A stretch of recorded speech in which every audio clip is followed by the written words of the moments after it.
नमस्कार, जय हिंद, वंदे मातरम। दोस्तों आइए देखते हैं आज की उत्तर प्रदेश की 2 नहीं, 4 नहीं, 5 नहीं बल्कि पूरे 25 बहुत ही महत्वपूर्ण सेलेक्टेड और इम्पोर्टेंट काम की खबरों को सिर्फ 5 मिनट में, जिसमें आज की यूपी की बड़ी घटनाओं के साथ साथ मौसम विभाग पर नजर डालते हुए आम आदमी के लिए राहत भरी खबर को देखते हैं। तो घड़ी में 6 बजने से पहले चैनल को सब्सक्राइब नहीं किया तो जरूर करें ताकि ब्रेकिंग अपडेट की जानकारी आपको मिल सके। मौसम विभाग की चेतावनी, यूपी समेत कई राज्यों में होगी मूसलाधार बारिश। मौसम विभाग ने उत्तर प्रदेश सहित कई राज्यों में अगले 5 दिनों तक भारी बारिश की चेतावनी जारी की है।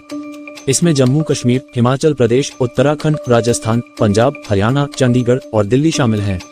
उत्तर प्रदेश और अन्य राज्यों में मध्यम से भारी बारिश की संभावना है। हिमाचल प्रदेश में 7 से 10 अगस्त तक, उत्तराखंड में 7 और 8 अगस्त को और पूर्वी राजस्थान में 7 अगस्त को बहुत भारी बारिश होने का अनुमान है। इसके अलावा जम्मू कश्मीर में 7, 10 और 11 अगस्त, उत्तराखंड और राजस्थान में 7 से 13 अगस्त, हिमाचल प्रदेश और उत्तर प्रदेश में 7 से 11 अगस्त, पंजाब में 7 और 10 अगस्त, हरियाणा और चंडीगढ़ में 7, 8 और 10 अगस्त को भारी बारिश होने की संभावना है। मौसम विभाग की इस चेतावनी को देखते हुए लोगों को सतर्क रहने की सलाह दी गई है। विनेश फोगाट के डिस्क्वालिफिकेशन पर अखिलेश यादव ने उठाए सवाल। भारतीय महिला पहलवान विनेश फोगाट को पेरिस ओलंपिक के फाइनल में पहुंचने के बाद सिर्फ 150 ग्राम अधिक वजन के कारण महिला कुश्ती के 50 किलोग्राम वर्ग से डिस्क्वालीफाई कर दिया गया। इसे भारतीय कुश्ती के लिए एक बड़ा झटका माना जा रहा है। समाजवादी पार्टी के राष्ट्रीय अध्यक्ष अखिलेश यादव ने इस निर्णय पर सवाल उठाते हुए गहन जांच की मांग की है। विनेश फोगाट ने पेरिस ओलंपिक में इतिहास रचते हुए फाइनल में पहुंचकर पदक पक्का किया था, लेकिन उनके अयोग्य ठहराए जाने की खबर ने खेल प्रेमियों को मायूस कर दिया है। अखिलेश यादव का कहना है कि इस मामले में सच्चाई को सामने लाने के लिए पूरी घटना की गहराई से जांच होनी चाहिए। फिरोजपुर में रेलवे ब्लॉक, कई ट्रेनें कैंसिल, कुछ के रूट बदले। फिरोजपुर मंडल के सनेहवाल अमृतसर खंड में इंटरलॉकिंग और नॉन इंटरलॉकिंग कार्य के कारण रेलवे ने 13 दिनों का ब्लॉक घोषित किया है, जो 14 अगस्त से 26 अगस्त तक चलेगा। इस दौरान कई ट्रेनों को निरस्त कर दिया गया है। इन ट्रेनों में शामिल है अमृतसर जयनगर एक्सप्रेस, जो 14, 16, 18, 21, 23 और 25 अगस्त को निरस्त रहेगी। इसके अलावा जयनगर अमृतसर एक्सप्रेस 16, 18, 20, 23, 25 और 27 अगस्त को कैंसिल रहेगी। अमृतसर न्यू जलपाईगुड़ी एक्सप्रेस 14 और 21 अगस्त को नहीं चलेगी, जबकि न्यू जलपाईगुड़ी अमृतसर एक्सप्रेस 16 और 23 अगस्त को निरस्त रहेगी। रेलवे यात्रियों से अनुरोध है कि वे अपनी यात्रा योजनाओं में आवश्यक बदलाव कर लें और कैंसिल ट्रेनों की जानकारी प्राप्त करें। कानपुर में डॉक्टरों पर हमला, एक डॉक्टर गंभीर रूप से घायल। कानपुर के जिला अस्पताल उर्सला में सोमवार देर रात एक लैब टेक्नीशियन के बेटे और उसके साथियों ने 2 डॉक्टरों पर हमला कर दिया। इस हमले में एक डॉक्टर के सिर पर प्लास्टिक के डस्टबिन से वार किया गया, जिससे डॉक्टर अचेत हो गए। ये घटना सीसीटीवी कैमरे में कैद हो गई है। कोतवाली पुलिस ने मुख्य आरोपित को गिरफ्तार कर लिया है और अन्य अभियुक्तों की तलाश जारी है। कोतवाली प्रभारी संतोष शुक्ला के अनुसार घायल डॉक्टर प्रदीप मौर्य के सिर का हाल ही में ऑपरेशन हुआ था और सिर पर हल्के वार से ही उनकी याददाश्त पर असर पड़ा है। घटना के बाद वह अचेत हो गए और पूछताछ के दौरान अपने पिता का नाम भी नहीं बता पा रहे थे। फिलहाल डॉक्टर आईसीयू में भर्ती हैं और उनकी हालत गंभीर बनी हुई है। उत्तर प्रदेश कांग्रेस में बवाल, सीतापुर सांसद ने पार्टी के भीतर उठाए सवाल। उत्तर प्रदेश कांग्रेस में एक नया विवाद खड़ा हो गया है। सीतापुर से कांग्रेस सांसद राकेश राठौर ने संजय दीक्षित के खिलाफ कड़ी कार्रवाई की मांग करते हुए कांग्रेस अध्यक्ष मल्लिकार्जुन खड़गे को एक चिट्ठी लिखी है। राठौर ने पत्र में पार्टी में पिछड़े, दलित और मुसलमानों के सम्मान का सवाल उठाया है। उन्होंने ये भी जिक्र किया है कि वह भाजपा की सवर्णवादी मानसिकता के विरोध में कांग्रेस में शामिल हुए थे। राठौर ने अपने पत्र में कांग्रेस में संजय दीक्षित की वापसी पर नाराजगी जताई है, जिन्हें पहले 6 साल के लिए कांग्रेस से निष्कासित किया गया था। अब पार्टी के भीतर इस मुद्दे पर भारी तनाव और असहमति देखने को मिल रही है।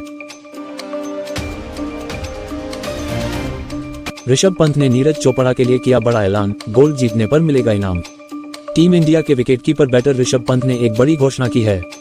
पंत ने ऐलान किया है कि अगर Neeraj Chopra Paris Olympic games 2024 में गोल्ड मेडल जीतते हैं तो वह उन्हें 1,88,000 रुपए का इनाम देंगे। इसके अलावा पंत ने कहा है कि वह 10 और लोगों को फ्लाइट टिकट भी देंगे। नीरज चोपड़ा ने पेरिस ओलंपिक के मेंस जेवलिन थ्रो के क्वालिफिकेशन राउंड में शानदार प्रदर्शन किया, जिसमें उन्होंने पहली ही कोशिश में 90 मीटर से अधिक की दूरी पर भाला फेंककर फाइनल के लिए क्वालिफाई कर लिया। नीरज के इस प्रदर्शन ने गोल्ड मेडल की उम्मीदों को और भी बढ़ा दिया है। अलीगढ़ रेलवे स्टेशन का होगा कायाकल्प, 400 करोड़ की लागत से बदलेगी तस्वीर। अलीगढ़ रेलवे स्टेशन का अब एयरपोर्ट की तरह विकास किया जाएगा। इसके लिए 400 करोड़ रुपए की लागत से विभिन्न परियोजनाएं शुरू की जाएंगी। रेलवे रोड और सेंटर पॉइंट की ओर से अलग अलग प्रवेश द्वार बनाए जाएंगे ताकि यात्रियों को बेहतर सुविधाएं मिल सकें। इसके अलावा प्लेटफॉर्म नंबर 1 को विकसित कर वहां एक पार्क भी बनाया जाएगा। स्टेशन परिसर की सुंदरता और आकर्षण को बढ़ाने के लिए भी विशेष कार्य किए जाएंगे। रेलवे अधिकारियों ने बताया कि स्टेशन की सुरक्षा को भी बढ़ाया जाएगा और यात्रियों के लिए अधिक सुविधाएं मुहैया कराई जाएंगी। इस परियोजना पर काम जल्द ही शुरू होने की संभावना है। वाराणसी को मिलेगी एक और वंदे भारत ट्रेन, हावड़ा तक चलेगी नई सेवा। उत्तर प्रदेश के वाराणसी से कोलकाता के हावड़ा स्टेशन के बीच एक और वंदे भारत ट्रेन चलाने की तैयारी की जा रही है। इस नई सेमी हाई स्पीड ट्रेन के शुरू होने से न केवल उत्तर प्रदेश बल्कि बिहार को भी फायदा होगा। वाराणसी के कैंट स्टेशन पर इस ट्रेन के 8 कोचों का रैक पहुंच चुका है। फिलहाल इस ट्रेन के संचालन के लिए रेलवे मंत्रालय से नोटिफिकेशन जारी होना बाकी है, जिसमें ट्रेन का नंबर और समय निर्धारित किया जाएगा। इस वंदे भारत ट्रेन के चलने से वाराणसी को 5वीं वंदे भारत ट्रेन की सौगात मिलेगी।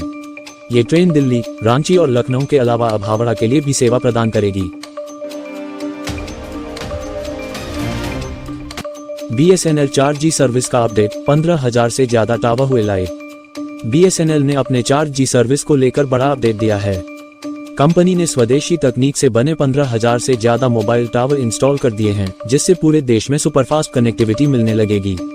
BSNL ने अपने आधिकारिक सोशल मीडिया हैंडल से यह जानकारी दी है कि 15,000 से ज्यादा 4G साइट्स को लाइव कर दिया गया है। इस 4G सर्विस की खास बात यह है कि इसमें पूरी तरह से स्वदेशी तकनीक का इस्तेमाल किया गया है और इन मोबाइल टावरों में भारत में बने उपकरणों का उपयोग किया गया है। BSNL की यह 4G सर्विस देश भर में सीमलेस कनेक्टिविटी प्रदान करेगी, जिससे यूजर्स को बेहतर इंटरनेट स्पीड और कनेक्टिविटी का अनुभव मिलेगा। बलिया और गाजीपुर के लिए खुशखबरी, छपरा से उधना के बीच चलेगी स्पेशल ट्रेन। रेलवे प्रशासन ने यात्रियों की सुविधा को ध्यान में रखते हुए छपरा से उधना के बीच एक साप्ताहिक स्पेशल ट्रेन चलाने का फैसला किया है।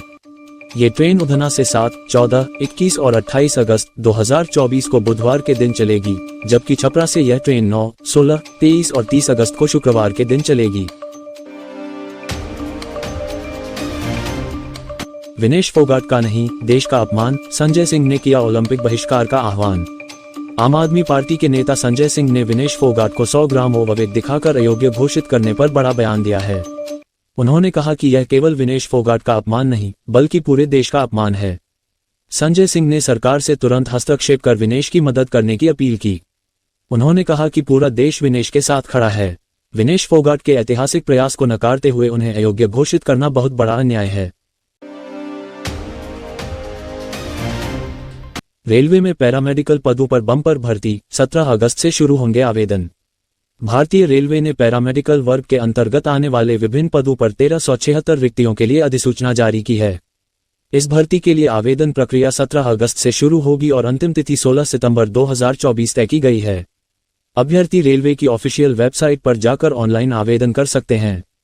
आवेदक ये सुनिश्चित कर लें कि वे पात्रता मापदंडों को पूरा करते हैं।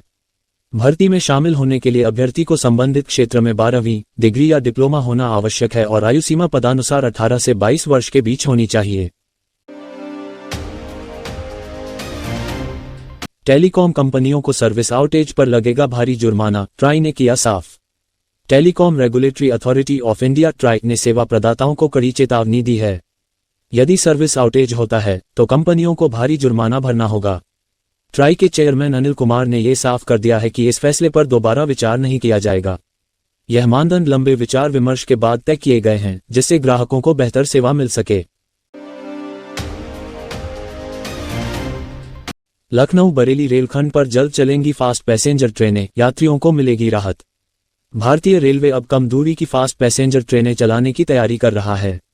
रेलवे बोर्ड तक इस पर जोर शोर से तैयारी चल रही है। रेल मंत्री ने हाल ही में संसद में ये घोषणा की थी कि जल्द ही एक नई परियोजना के तहत 10,000 नए जनरल कोच बनाए जाएंगे। इन कोचों को पैसेंजर और मेल एक्सप्रेस ट्रेनों में लगाया जाएगा, जिससे यात्रियों को राहत मिलेगी। यूपीएसटीएफ के साथ मुठभेड़ में मारा गया 1 लाख का इनामी बदमाश पंकज यादव। उत्तर प्रदेश के मथुरा में यूपीएसटीएफ और 1 लाख के इनामी बदमाश पंकज यादव के बीच मुठभेड़ हुई, जिसमें पंकज यादव मारा गया। पंकज यादव मुख्तार अंसारी और शहाबुद्दीन के गिरोह का शूटर था और उस पर करीब 40 मुकदमे दर्ज थे। आगरा मथुरा के स्मारकों का हेलीकॉप्टर से कर सकेंगे दीदार, 15 अगस्त से मिलेगी सेवा। ताजनगरी आगरा से मथुरा और वृंदावन तक हेलीकॉप्टर सेवा 15 अगस्त से शुरू होने जा रही है। पर्यटक अब हेलीकॉप्टर के जरिए इन स्मारकों का हवाई यात्रा के दौरान आनंद ले सकेंगे।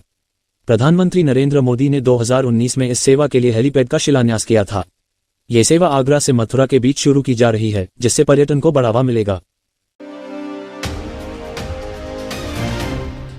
बांग्लादेश संकट पर बोले सीएम योगी, हिंदुओं को एकजुट होने का आह्वान। मुख्यमंत्री योगी आदित्यनाथ ने बांग्लादेश में मंदिरों पर हो रहे हमलों पर कड़ा रुख अपनाया है। उन्होंने कहा कि हिंदुओं को एकजुट होना होगा और इतिहास की गलतियों से सीख लेनी होगी। अयोध्या में राम मंदिर आंदोलन के पुरोधा महंत परमहंस दास की प्रतिमा के अनावरण के मौके पर योगी ने कहा कि अगर हम इतिहास से सबक नहीं लेंगे तो भविष्य पर ग्रहण लग सकता है। बुलंदशहर के अस्पताल में बियर बार का खुलासा, सीएमओ ने किया निरीक्षण। बुलंदशहर के खुर्जा इलाके के धरपा में एक प्राथमिक स्वास्थ्य केंद्र में सीएमओ के निरीक्षण के दौरान फ्रिज में बियर के कैन और पानी की बोतलें मिलीं। इस घटना से अस्पताल प्रशासन में हड़कंप मच गया और एक कर्मचारी को निलंबित कर दिया गया। ये घटना अस्पतालों में दवाओं के स्थान पर गलत चीजें रखने की लापरवाही को उजागर करती है। रामपुर की ग्राम पंचायतों में बनेंगे शॉपिंग मॉल, हजारों लोगों को मिलेगा रोजगार। रामपुर जिले में ग्राम पंचायतों को मॉडल रूप में विकसित करने के उद्देश्य से ग्राम पंचायतों में शॉपिंग मॉल्स बनाए जा रहे हैं। इन मॉल से ग्रामीण इलाकों में रोजगार के अवसर बढ़ेंगे। धमोह गांव में 1.58 करोड़ रुपए की लागत से बने प्रगति मॉल में 45 परिवारों को रोजगार मिला है। अब प्रशासन जिले की अन्य ग्राम पंचायतों में भी इस मॉडल को अपनाने की योजना बना रहा है। काशी विश्वनाथ मंदिर के पास मकान धराशायी, एक की मौत, 9 दबे। वाराणसी में काशी विश्वनाथ मंदिर के पास 2 पुराने मकानों की दीवारें गिरने से बड़ा हादसा हो गया। इस हादसे में 9 लोग मलबे में दब गए, जिसमें से 5 को निकाल लिया गया है। एक व्यक्ति की मौत हो गई है। पुलिस और एनडीआरएफ की टीमें मौके पर पहुंचकर राहत कार्य में जुटी हैं।